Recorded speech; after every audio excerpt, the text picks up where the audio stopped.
Let's solve for this absolute value equation here. So we have absolute value of 2 over 3 minus 1 over 2 m minus 2, which is outside the absolute value, equals to -1. All right? So the idea actually is when you start these kinds of problems, what you want to do is to leave the absolute value on one side, in this case on the left side, and then everything else got to go to the other side of the equal sign. That means -2 got to go to the other side, right? So let's go for it. So we have 2 over 3 minus 1 over 2m, right? Absolute value, bring it back, okay? Now, -2, so what are we going to do? So the -2 is going to combine the -1, so it's going to become what? So it's going to become equals to -1 plus 2, right? So we end up with 2 over 3 minus 1 over 2 times m. Absolute value of that, which is equals to -1 plus 2 is equal to what? +1. Okay? So that is equal to +1. Now, we can now pretend to remove the absolute value. And how do we do that? It's going to be then 2 over 3 minus 1 over 2m, okay, which is going to be equal to +1. And then we're going to have to also solve for 2 over 3 minus 1 over 2 m equals to -1. So we have the +1 on the side, on the right side of the equal sign, and then the -1 on the right side of the equal sign. Okay, so it's those two that we're going to have. So it's either or. Okay, so once we go for this one, what's going to happen? We have fractions here. So once we have fractions there, so we always got to think about lowest common denominator to make our lives a lot easier. Or for some people who are very comfortable dealing with fractions, adding, subtracting, that is also fine. So you can combine 2 over 3 and then 1. So you can always choose to do that. But if we choose to do the lowest common denominator here, that would be what? It's going to be 6 because you're dealing with 3 and 2. And the lowest common denominator is going to be 6 because 6 divided by 3 is 2. 6 divided by 2 is 3. So we would take, so the lowest common denominator is 6. So that means we're going to multiply the whole equation by 6. All right? So what would that give us? So that give us what? 6 times 2 over 3. So that means 3, 6, that is what left. There will be 2 left. 2 by 2 is 4.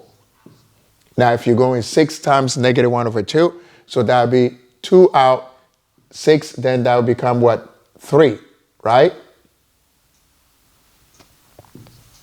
So that would be only 3 times -1. That gives us -3m. And that equals to 6 times 1, which is 6. All right? So once you do that, you have no more fractions. That's the reason why we use the lowest common denominator, at this level of the equation, okay, of solving it. So the next step is to solve for m, because remember, that's m that we're solving for. So that would be what? -4 for both sides.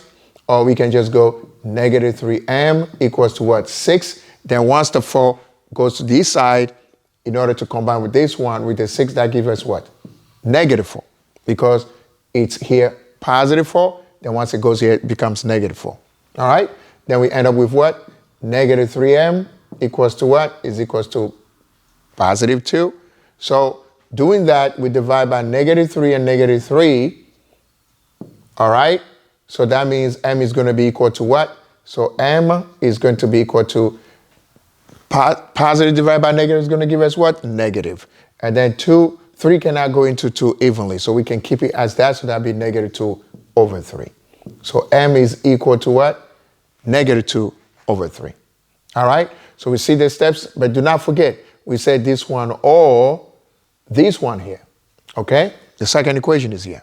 So now let's go for that. So on this side also, lowest common denominator is 6. All right? So we don't need to think about that anymore. So this is 6 in this case.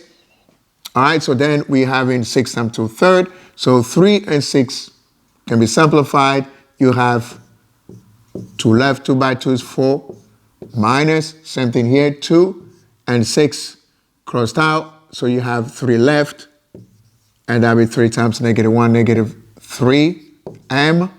And then also 6 times -1, which is -6. So the only difference between this one And this equation is that because this one is positive 1, this one is negative 1. So in this case, we have negative 6.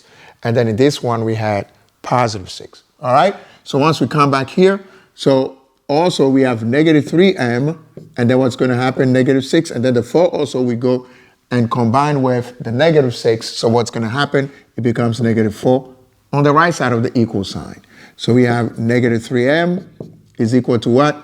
Negative 6. Negative 4 is going to give us what? Negative 10. So with negative 10, now we can divide by negative 3 both sides. So we end up with m equals to positive because negative divided by negative is positive. So positive 10 over 3. So m is equal to 10 over 3. So we have two answers here that we can always check to see if they are the right answers, right? So if we check them out, so that means we check the first one, negative 2 over 3. So that means what? We go back to the original equation, okay? We go back to the original equation, then we end up with what? We end up with absolute value of, so we're checking for m equals to negative 2 over 3 first, right? M equals to negative 2 over 3. So if we checking for that one, we end up with what? 2 over 3 minus 1 over 2 times m. So the m is negative 2 over 3. The absolute value of that minus 2 should be equal to negative 1. That's what we have. Then if we go inside here to do the operation, so what's happening here? 2 crossed out. We can do that. So we end up with 2/3. Negative times negative is positive, is plus, then 1 over 3, then minus 2 should be equal to negative 1. All right? I think we need a little more space. So we have to be very careful. So then we have 2 over 3 plus 1 over 3. They carry the same denominator, so we can only do what? Combine the top expressions. That'd be 2 plus 1, which is 3. So it's giving us 3 over 3 minus 2 should be equal to negative 1. All right? And 3 over 3 is what? It's 1. 1 minus 2. So 1 minus 2 is what? Is negative 1. So negative 1, negative 1. We have a true statement. So we have a true statement. So that means m equals to negative 2 over 3 is indeed a correct answer. And we should be able to do the same thing for m also equals to 10 over 3. So let's go for that. So when m equals to 10 over 3, so we go back to the original equation again. So absolute value of 2 over 3 minus 1 over 2 times 10 over 3. And then what's happening after that? We have the absolute value here. So we have negative 2 equals to negative 1. So what's happening is that 2 over 3, and then what's happening here? 2 and 10, 5 left. So you end up with negative 5 over 3.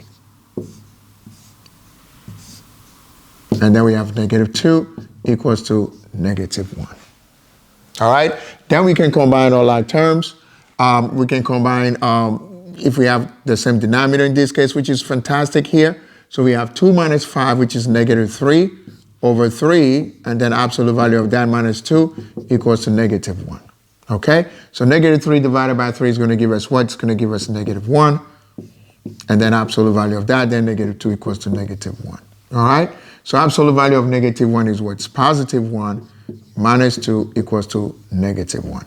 And 1 minus 2 is what? Is negative 1 equals to negative 1. So again, here we have a true statement, right?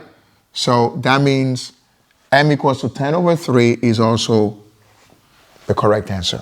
All right? So when we're looking at this, kind of problem, it's not that it's difficult, but, it's a step-by-step work.